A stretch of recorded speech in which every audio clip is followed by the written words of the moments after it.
Hello, Donna here. Welcome to my studio and welcome to this little class.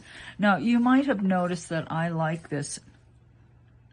I cut myself. This little swirl shape. I use it a lot. I don't think I'm unusual in that regard. I think that the swirl is quite a popular shape. It's lovely. Now look, I put two of them together and it's I love you, I love you. Anyway, so this particular piece, actually, let me show you the actual piece, has been knocking around my studio for some time. I can't even tell you when I made it, but there's always something about it I really liked. I don't know. Does it remind me of an orca? What is it? But it's something that I have always really liked a lot. So I thought this is a perfect thing to show you. Yeah, it is. It is. So that is what we're doing today. I'm going to use black and white, but of course you guys can use any colors you want. Yeah. Okay. Ready, set, let's go.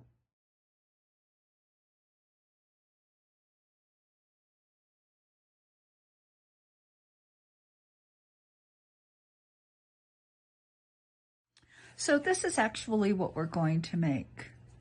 It is a Skinner Blend plug. Yeah, look at how short it is. Just a little squash Skinner Blend plug. Well, Skinner Blend plugs start as what Skinner Blends. Okay, so I've got my white and I have to condition a little of my black.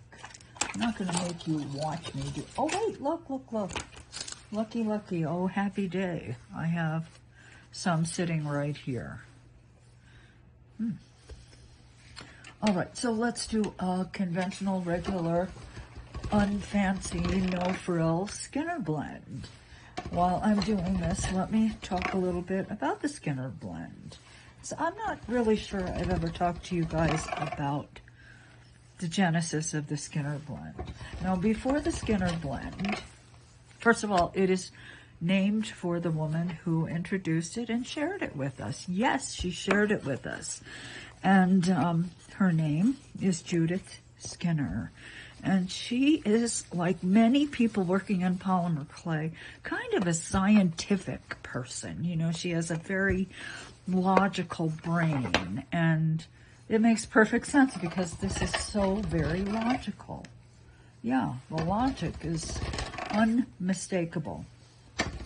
Now, prior to the Skinner Blend, which is a method for creating perfectly graded, shaded sheets, and your traditional, typical, no-frill Skinner Blend is just two colors, it's very mathematical. I mean, you cannot deny the math involved, and I am terrible at math.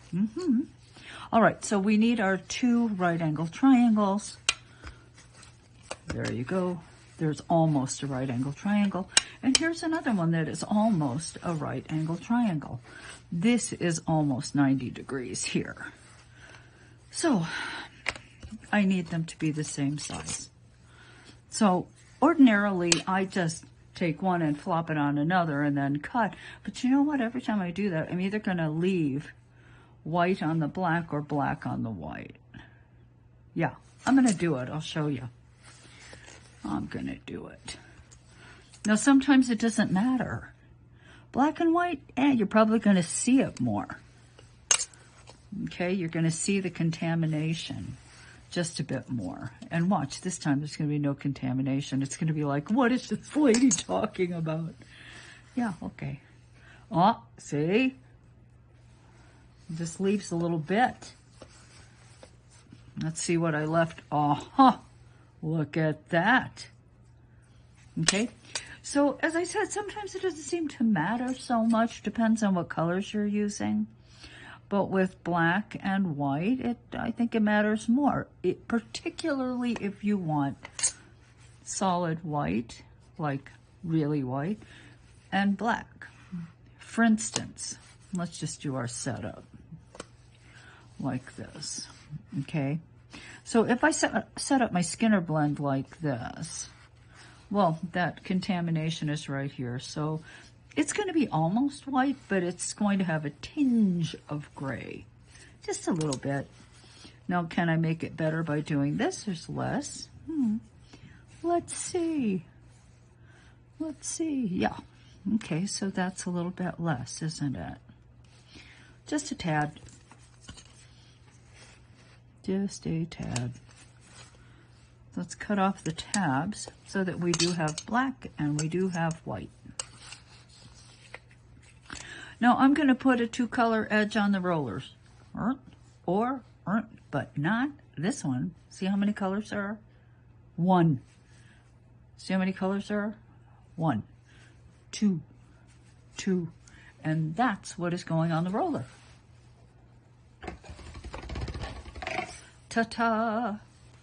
Now, I'm going to fold same color edge on same color edge. So the white is falling back on the white and the black is falling back on the black. Then I'm going to place the fold on the rollers and I'm going to roll through. Ta-ta! Let me show you what it looks like when you do it wrong. Black, white, whatever this is, black and white. That's wrong. You want to fold it so that the black edge falls on the black edge and the white edge falls on the falls on the white edge. I'm going to place a fold on the rollers and roll through. Okay, I'm going to speed this part up so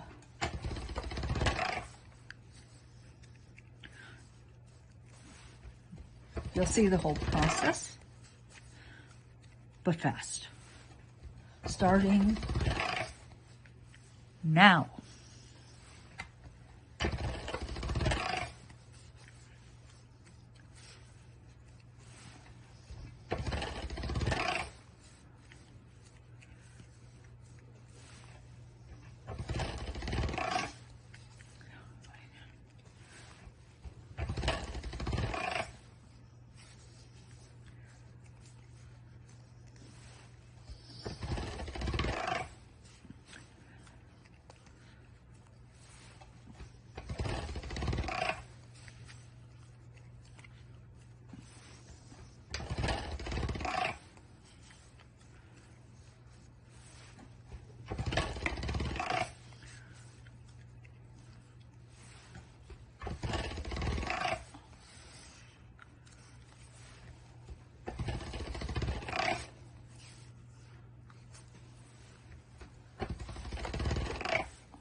So I think that this is a pretty good Skinner blend here. Oh, I do. I mean, I have nice grays in here. Now, my white got really minimized, didn't it? There's not a heck of a lot of white down here. There just isn't. And as I'm looking at my, it was my oven, at my very shortened blend, I can see that, you know, maybe I could use a little more of the grays in here. Yeah, you know what? I think so. And I need more white. I'm kind of afraid that I'm going to lose all my white. Yeah, I am. And then it would, I'm not saying it'd be terrible, but it would be gray to black.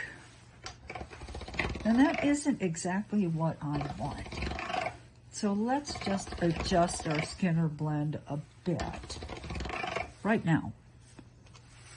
Let's not wait a moment longer. Okay, so you can make these little adjustments to your blends. If you notice that something is not the way you want it, why not just change it a bit? Okay. Now, I want to introduce more white into my sheet. So what I will do is do one of these numbers with a new triangle, like so. Okay. So you can see I'll be introducing more white here, more, less, a little bit less, a little bit less, a little bit less, a little bit less, a little bit less, none. Okay, so that's what I'm going to do now. I'm not going to make you watch, but I am going to put this edge on the rollers, and I'm going to continue just like a normal Skinner blend. I'm going to Skinner blend this white clay into an existing Skinner blend. Okay, here's the first one. And now I'm going to continue folding, because that's the white on white. Here's the black on black. Fold on the rollers, roll through. As I said, I'm not going to make you watch me this time. I'll be back. Here is the sheet. Now, as I was rolling, you know, it always gets wider, wider, wider, and I did my best to kind of inhibit the movement, but it got wider anyway. So I went to a thinner setting because there was nothing to fold. But also, when this happens to you, you know, I probably should have been conditioning on 3 anyway. It just happens faster. Okay, so just remember that. Now, all of this darkness here, I think that's because as the clay widened, it got as wide as my rollers, and I use an Atlas. What is this, 6 inches? Yeah, not the long one.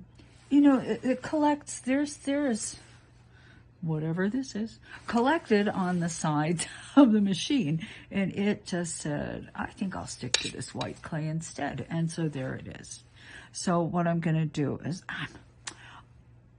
I'm just going to cut it. Actually, first, before I cut it off, I'm going to roll this through a thinner setting. So I'm rolling it through like 4. Okay, because I'm going to make a plug. And it's just easier to roll up a plug if the clay is a bit thinner. Okay. So now I am just going to cut off some of the schmutz. Now, this is not absolutely, totally, positively, purely white. I have found in my experience in clay that frequently you Skinner blend, and if you're using white, the white just seems to like disappear. I don't know if it happens to anybody else. It happens to me. We're going to live with whatever that is. Okay, plug. You guys know plugs, I hope. Okay, so we're just going to roll this up sideways. Not white to black, not black to white, but I'm rolling the blend back on itself. See? And take your time. You're going to get air in there. You know how I know? Ask me how I know. Well, I know.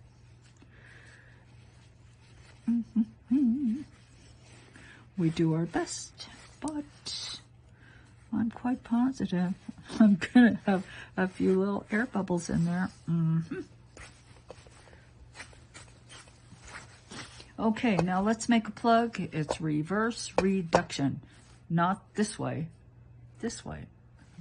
Okay. Hands moving toward the center. From the ends to the mid. Schmutz. It's the schmutz. And then every once in a while, you just take and you like that. Okay? Now keep rolling. Every now and then, like that. If the clay's hanging back on you, like it doesn't want to move, some parts are going like, oh yeah, I'll get smaller or bigger. And sometimes the clay is stiff and it wants to hang back and it doesn't want to do what you want it to do. If that ever happens to you, then just take it and squinch it like that, okay?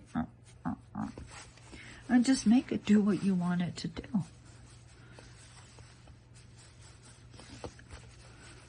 Because we're going to squish it down to that. Can be done.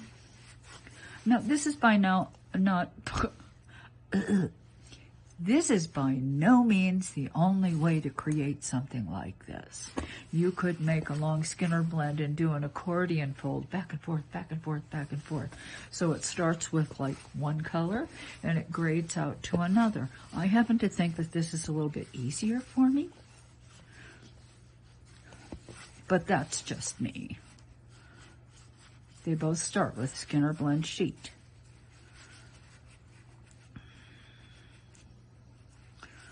We're getting there. We're getting there.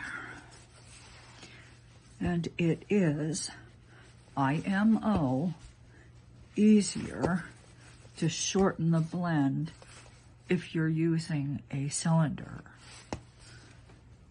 If that's the shape you're compressing. Just my opinion. Now, let us say you did not want to do this to the whole piece. Well, just cut a piece off, roll it thin. Here, I'll just do it. Because we're not going to make, beads for life. We're just making. Okay. So this gets stored in its larger form. This guy, well, I'm going to take the boss. Teresa Soldano's boss. If you guys don't know about Tiny Pandora, you should. She's got neat stuff. All right, so let's take this and lengthen it and thin it. Okay, I'm going to put the blended edge on the rollers. Like this. I'm going to get rid of the schmutz if I can. Schmutz. And now I'm going to roll it up this way, just like before. Like this. And now I will just continue to compress and shorten this piece, because I'm only going to make a few beads. And it is easier to compress a smaller volume of clay. Right? Right-o.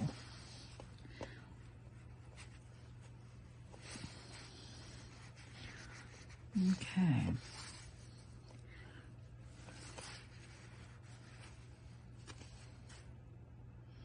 Like so. All right. Now, because it's so small, see, it's whiter here than it is here. It's blacker here than it is here. So I'm going to cut this, and I'm going to use like the center. I'm going to use the part of the clay that has the white and the black. So I'll probably cut this off because this piece doesn't really feature. I like that pattern. This piece does not feature as much of the white and as much of the black. So the more I cut in this way, I can see the black here. I can see the white here. Okay. All right. So let me prepare my scrap clay, because you know what? We need scrappage in the middle of these guys. Yeah, scrappage. So this is my scrappage. I am going to put it through the pasta machine many times. I don't know how many times, but many. And I'm just gonna, actually look, I have a piece of scrappage right here. So I'm going to use this piece. So I will prepare. I'm just gonna roll the sheet, roll it up. We'll have a snake, a chubby, thick snake. Here's my scrap clay. I did add a little more of this because I wanted a slightly larger. I think I needed more clay. It wasn't very much. It was going to be a very, very small spiral. Nothing wrong with that. I just wanted something a little bit larger, just a tad larger. Okay, so this is what we're going to use. I think I'm actually going to compress this and make it, I just want it to be a little thicker, a little greater in diameter, so that I can get more slices around it. I would ideally like to have 3 slices around. Okay, so I've got my scrappage. Where are you? I'm looking for my brass rod. Oh, there you are, hiding in the paintbrushes. Okay, so let me smooth this out. This is much faster for me. Just taking and just smearing along that edge, and because it's just a scrap clay core, I'm not smearing anything or ruining anything, right? There we go.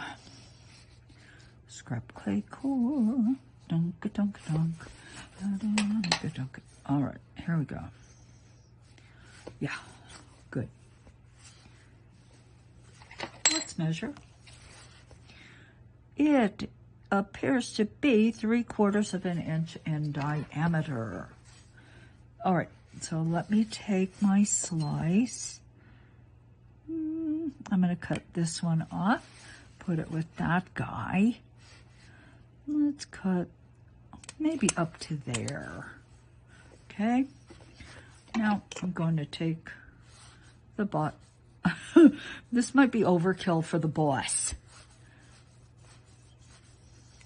I might not exactly need the boss for this little piece of clay. The boss is great for beating up great massive quantities of clay. Okay, so I want this to be skinny. Skinny. So at this point, I'm going to take my fingers and make it skinny. Yeah, I have thinnified it. If only I could apply pressure to my hips and thinify it. But it doesn't work that way. Okay. I'm going to stretch it out because the act of stretching is also making it thinner.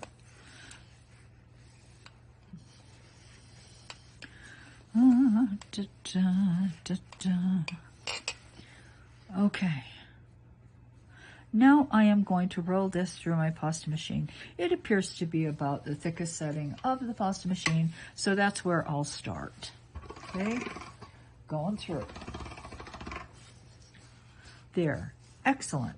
But I don't like all this business, whatever's happening there, and all of this business, which is nothing more than all of this business stretched out. So I am going to fold, place this edge on the rollers and roll through. And let's just eliminate that stuff. We don't need it. We do not need it. We're going to improve our blend. Yeah.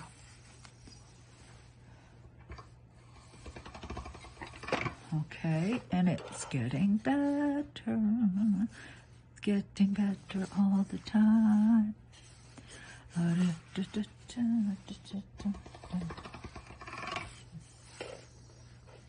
That's starting to look really good to me. So what I'm going to do at this point, because basically I'm most interested in just this surface. See this one, or do I like this one better? This one's better because it has more of the black. See how gray this is? Kind of lost the black. So I'm going to do one more fold and roll.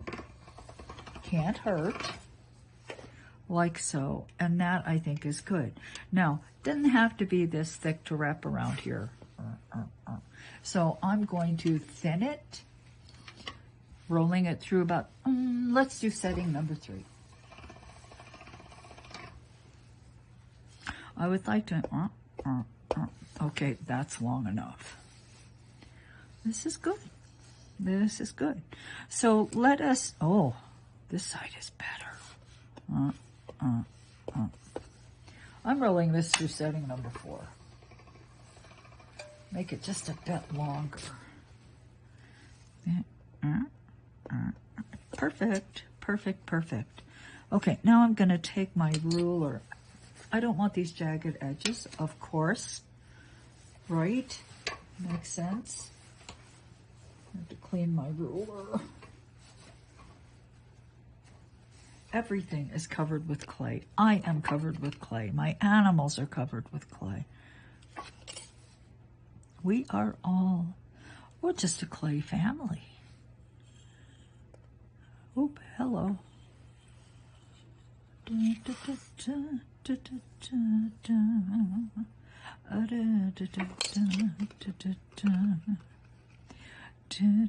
I'm going to cut as little of this side away as possible. I just want to straighten it out, but I don't want to lose any more of the light.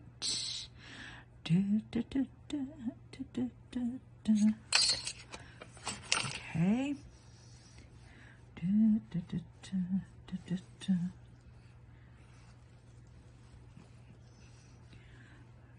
It's getting better. Okay, so let's do 1. Oh, I don't think I'm going to make 3. Oh, am I going to make 3? 1, 2. A little bit slim, a little bit slim. Okay, so I have to take a brief break. I have to condition this up and maybe a little more and make it thicker. I want 3 of these, and I do not have the proper diameter. I could cut this shorter, but if I cut this, if I cut the width, what am I going to cut? The black or the white?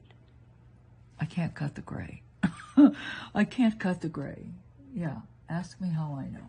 Okay, so I'll be back. I'm going to make this about 1 inch in diameter by rolling up more scrap clay, more scrappage. I'm going to look for more scrappage, more scrappage.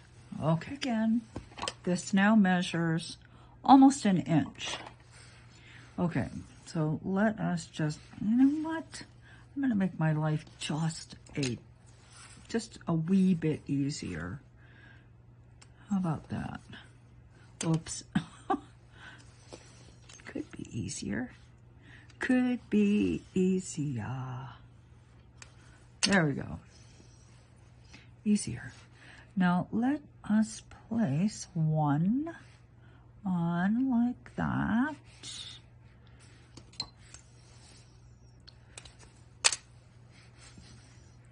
Then let's take the next one, and of course you're going to put the dark against the light, like so. Okay. Excellent, excellent, excellent. Then we're going to take the third one, and we're going to put the dark against the light again. Okay. And we're going to do the Sarah Shriver. This is brilliant. Okay, if you guys don't know, Sarah Shriver's pretty brilliant. Okay, so when you get into a situation like this and you want your pattern to match perfectly, then of course you're not going to take something like this and put it in there and try to match it up. Because you know what? It's never going to match perfectly, ever, ever, ever. So, this is what we do. Let me get the sharpest blade I have. I got a lot of blades. I'm going to take this blade, this here blade, and I'm going to put it right right up against that edge. I'm going to clean it first. Right up against this edge. And I'm going to cut straight to the center. Just rock it back and forth, cut it to the middle. Okay, just like that. Now, flip it over. Take that same edge, put it against the other side, like that. Rock your blade. Rock it, rock it, rock it. Send it to the middle. You know what happens? You can remove that clay.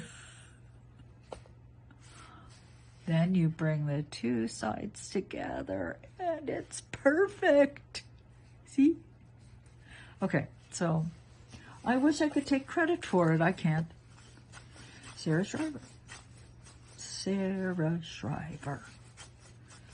I always tell you guys, if somebody teaches me something and I teach you, I have to tell you who told me. Because not to do that is like totally dishonest. All right. It is perfect. Look at that. Thank you, Sarah. So now, now I'm going,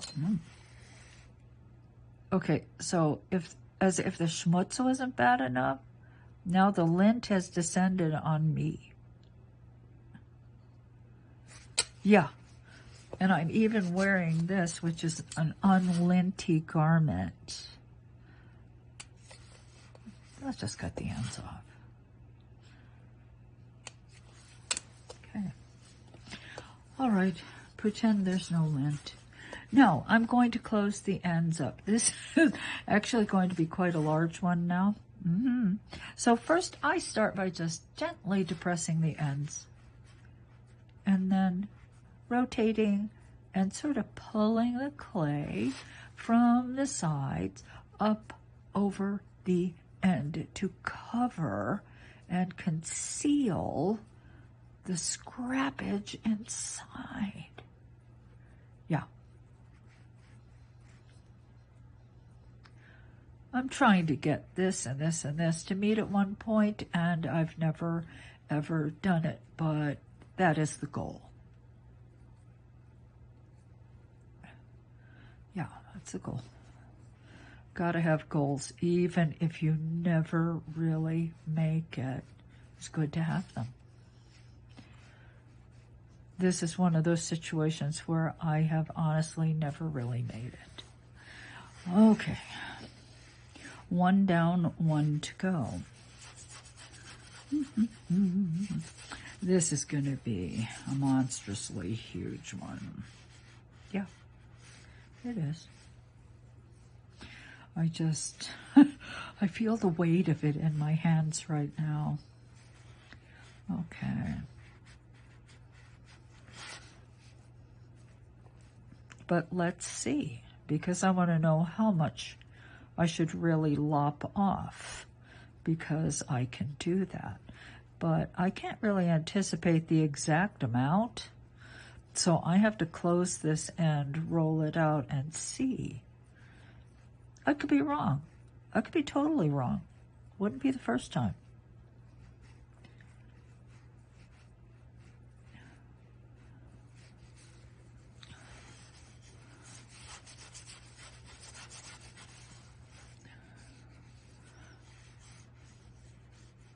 What does this look like? Orca? So it's a little orca-like. Okay, let's just start rolling. Now, as I'm rolling, I really am kind of trying to keep these lines straight. And you know, when you roll, they want to turn, they want to twist, they want to do their thing. So it's a good idea to roll and then look and roll and look and roll and look. And if anything is getting like totally out of hand, to just kind of stop and go, no, no, no, no, no, no, no, no, no. That's not happening. Okay, just like so. Let's stretch you out. This looks maybe like a blue whale or something is happening there.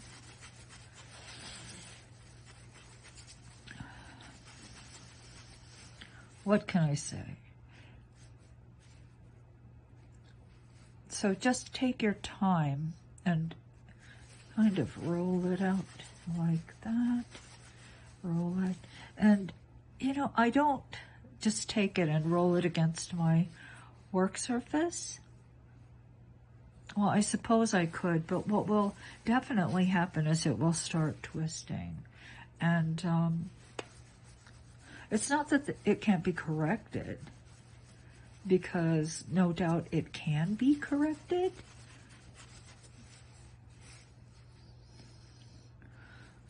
It's just that if you do it this way, you have just a bit more control over what happens. So it's not the faster method. The faster method would be like, you know, roll it against your work surface. But maybe that's not what I want this time. I want to have a little more control. Because as I'm shaping this, it's not sort of uniformly thin. It's a little bit thicker in spots, in one spot, in a spot. The end tapers out thinner. Then there's some taper at the center, but there's an area that is definitely more bulky and thicker. And here's the thing, if I make it all thin, restoring the distribution of the clay, if I take this and I make it very thin and long, and then I want to make part of it chubby, it's a little more difficult. Well, for me, it's a little more difficult. So I prefer to work this way and just do gentle stretch where I want it to be a bit more narrow, and then kind of leave the chubby areas alone. You see? Now also, if you stretch like this, if you start this stretching action, what happens is these lines get straighter. They get straighter. What can I tell you? They start to straighten out a bit. I mean, you probably have to make a correction here or there, but really, some of you may find this really tedious, like, what is that crazy lady doing?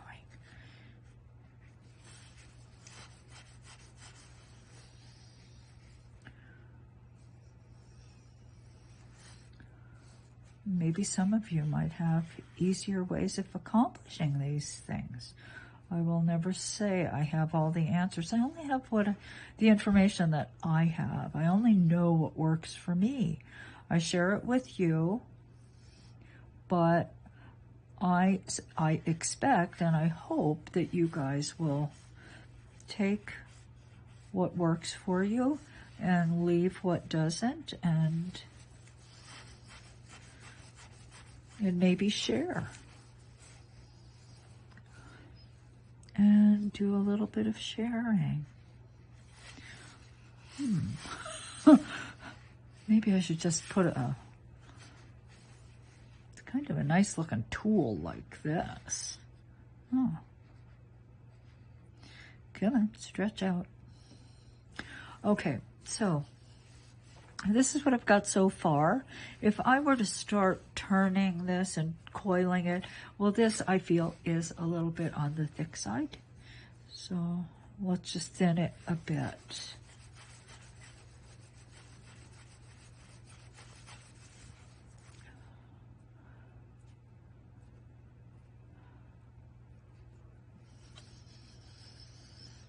Now, if your clay is extremely soft and sticky, you're going to want to work slowly too, because clay that is very soft and sticky may overstretch. You may tug on it and it may just go like that, you know, like taffy.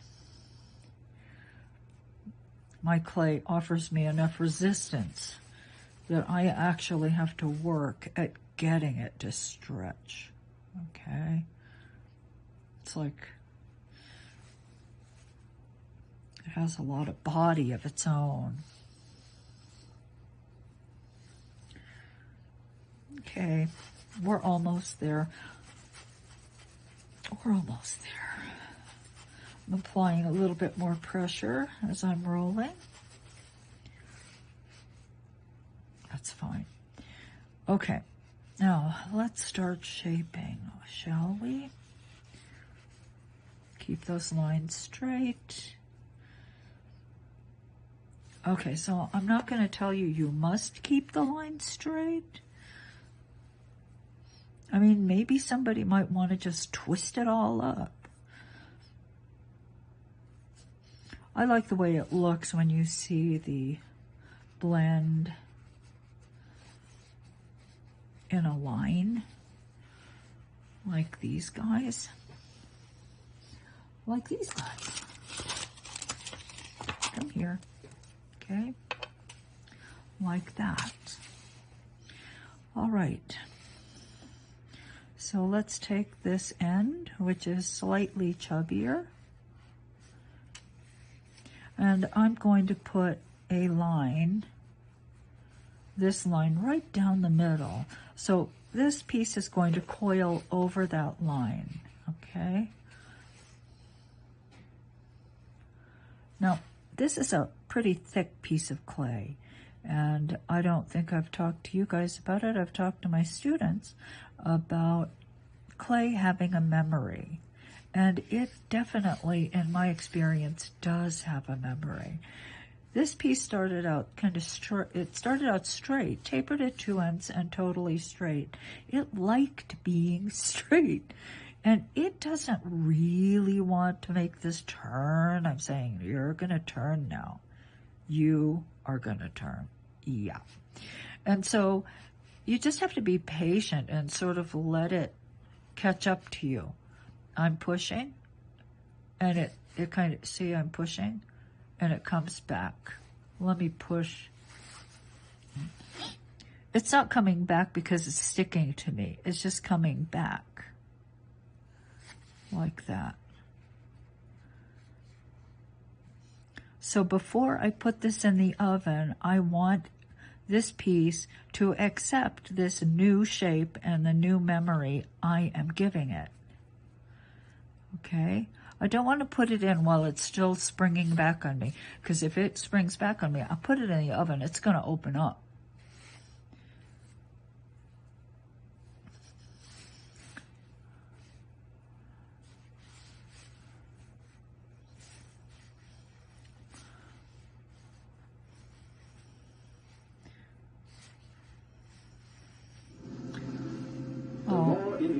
Uh-oh.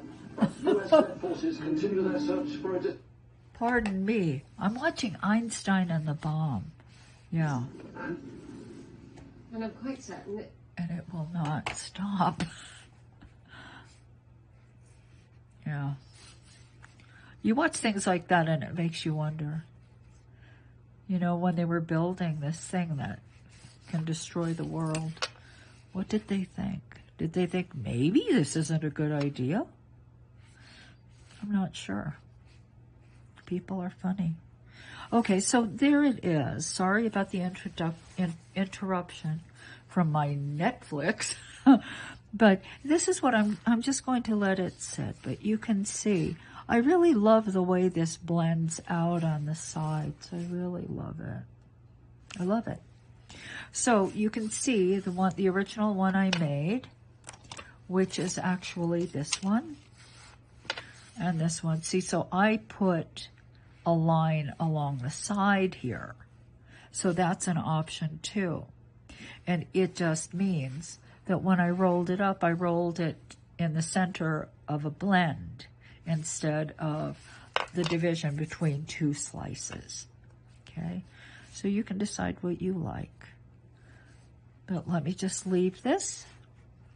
Once I think that it has pretty much accepted what I have done to it, then it's going in the oven, and I'll be back when it's cooked. Okay, now the piece is out of the oven, and it's cool. There's some little wrinkly areas here. I knew that I could almost see them when it was raw, but here on the back you can clearly see I lay the piece on paper towel, and just the weight of the piece against the paper towel, of course, I transferred the paper towel. Oh well, not a big deal, because what I'm going to do is sand it anyway. So I've got my Aubronette P180, which is perfect for this. And I will just lightly sand, mostly to get rid of the paper towel marks, because the piece itself is pretty darn smooth. But I would like to eliminate some of that paper towel. So I can do that with my Aubronette, just fine.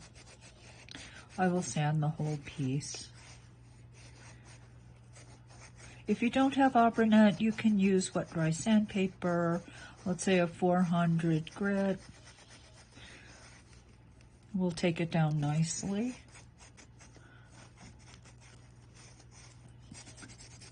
If you want it shiny, of course, you're going to proceed and do a 600 and an 800 grit after that.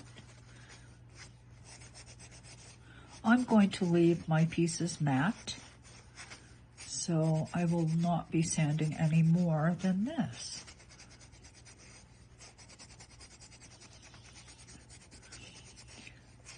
Now, there is a limitation as to how much you can sand, of course, because the Skinner Blend layer is not all that thick. So it is quite possible to sand through it and hit the scrap clay below. So you have to be a little bit careful.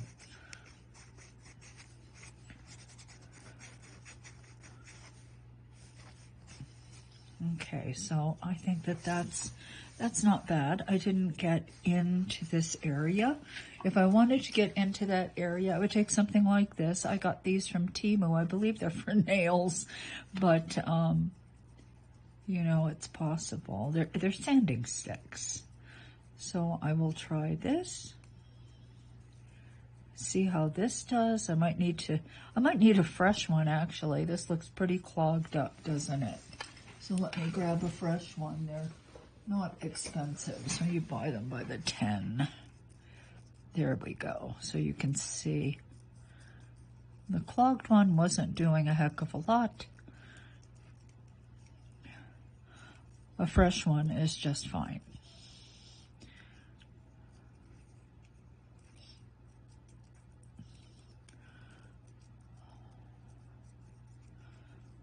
Now the other side, I guess I will sand as well, just because I want to be a little consistent, I guess. Not sure it's really necessary, and you know what, if it isn't, I'll just do a very light sanding, nothing very heavy.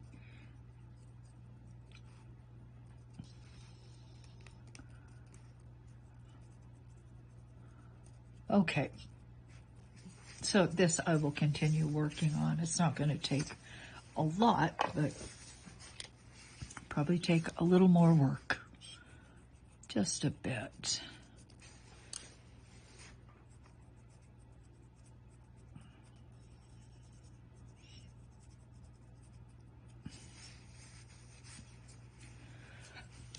Okay, now in terms of making your little pendant wearable, several things you can do. Now, this is a rubber cord that has a... That's a good sign. It should be hard to get off. Anyway, so you just push it in, and it's secure. So if you're going to drill directly in, you will just take your hand drills and drill 2 holes, and then glue it in. Now, I like to put a little O-ring on. I think that makes it a little more secure. I actually glue the O-ring to the surface of the piece. So you've got the glue, gluing the cord in, and then you have the O-ring being glued to the surface, and it's very secure. Now, it of course depends. It's dependent on you having something like this or being able to make it, which of course you can. It just means you have to make your own clasp. Now, I think when you have something this simple, it's not a bad idea just to take something like this. Let me take it off of here. This is just a wire choker. This one's magnetic, but they come, you know, there's a screw version too. The magnetic is, I like the magnetic ones because they're very easy to put on. The bad thing about the magnetic is it's also quite easy to, to disengage. So the screw may be a little more to get on, but it is, I think, more secure. So let's do this, okay? So what I need, first of all, is a needle tool. Now let's determine where it should hang from. So let's say that this is the spot. So I just take the tip and I just noodle it around like that to make it large enough. Then I'm going to take a very, very fine drill, hand drill, or even just the drill bit. I've been using my drills quite a bit of late, so give me a moment. I will find my drill. Well, that's a fine drill, but it's also, here's mine. Here it is. Okay, so let me just put it in the end and give it a few turns. I'm not going to drill any deeper than that. I just want a few turns so that when I take my screw eye pin, it will sort of seat in the clay. So here I have my screw eye pins. That looks like a good one. Going to take my Loctite. Now this is the glue that was actually inside of this. So it's a super glue ultra gel control, but it's a super attack power flex on the tube. And what I just learned from my students is that you can crack this thing off. I cracked it off with a hammer. And when you release and free this tube of glue, there is so much glue left in here. Yeah. I kind of hate the fact that I've thrown so much of it away. Okay, so I'm just going to put just a dab into the hole like that. Then I'm going to take this and seat it in the hole like that. Now, I find it helpful when I'm first starting to have a tool like this, and I apply a bit of pressure and I actually screw the clay into the eye pin. Now I find that most of the time I go a little crooked, and I also find that most of the time it doesn't really matter. Okay, so you can see that I've already worked it in quite a bit. So let's just take a little bit more glue and put it on the threads of the eye pin. Okay.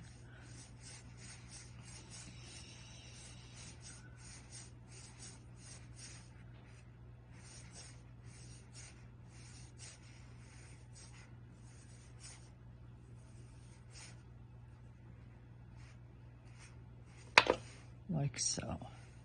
Now I will remove some of the clay that came out of the hole. That's fine.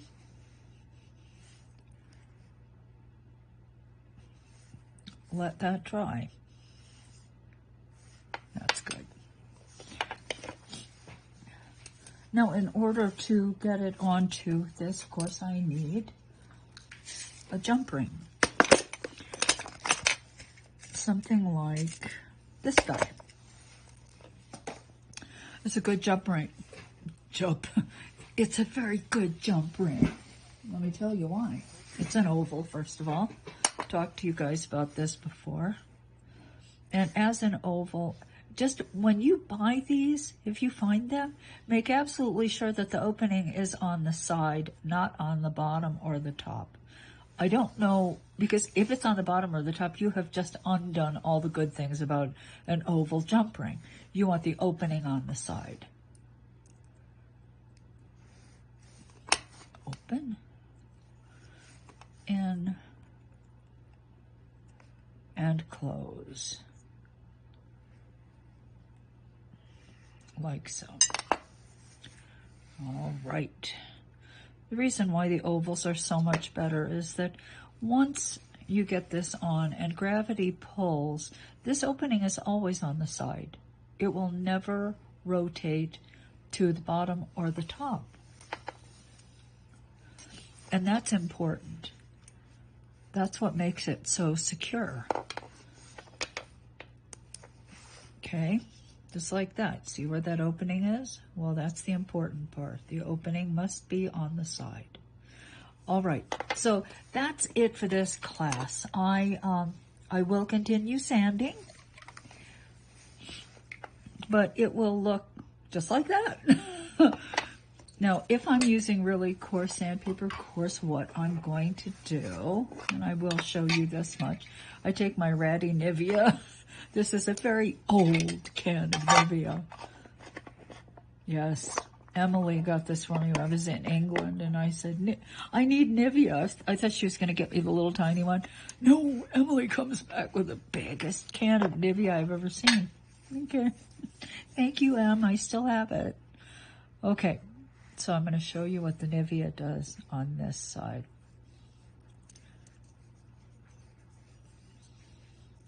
It really helps eliminate the scratch, all that scratchy stuff. It kind of evens it out. Looks like I could use a little more sanding, but I believe Nivea is better for clay than hands. It's just too greasy. For me, it's too greasy anyway. All right, so what will happen is the cream, the surface will look slightly shiny, but as the cream kind of sinks into the sanded areas, it turns matte, okay? It gets a real matte appearance, which I like a lot. I really do need to sand more though, you guys, so okay. Well, I'm going to sand some more, make it even nicer. Apply my Nivea, and then I really will be done. Okay, so I hope you've enjoyed today's little class, how to make and yet another spiral something out of polymer clay.